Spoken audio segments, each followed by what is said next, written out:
जर तुमच्या घरी असं कोणी असेल त्याला चॉकलेट फार आवडतं तर हे होममेड चॉकलेट स्प्रेड नक्की बनवून पहा. हे तुम्ही ब्रेड, केक, बिस्किट आणि दुधामध्ये टाकून सुद्धा खाऊ शकता आणि हो, फ्रीजमध्ये ते 1 ते 2 महिने आरामशीर राहील. त्यासाठी पुढील सगळ्या स्टेप्स फॉलो करा. कोणताही एक चमचा घ्या, त्याच चमच्याने सगळं साहित्य मोजून घ्यायचं आहे.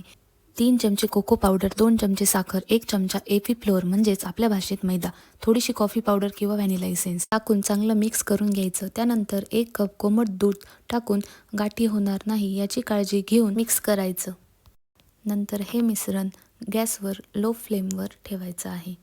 कंटिन्युअसली हलवत राहायचं. त्यानंतर थोडंसं गरम झाल्यावर 1 चमचा बटर टाकून घट्ट होईपर्यंत उकळून घ्यायचं. गॅस बंद करायचा आणि हे पहा, अशा प्रकारे तुम्ही चमच्याने चेक करू शकता. आणि हो, पूर्ण थंड झाल्यावरच एअरटाईट कंटेनरमध्ये स्टोअर करायचं.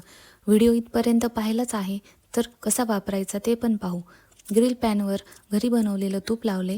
ब्रेड दोन्ही बाजूने छान क्रिस्पी झाल्यावर त्यावर हे आपण बनवलेलं चॉकलेट स्प्रेड लावायचं आहे. रेसिपी आवडली असेल तर लाईक, शेअर अँड सबस्क्राईब नक्की करा. बाय.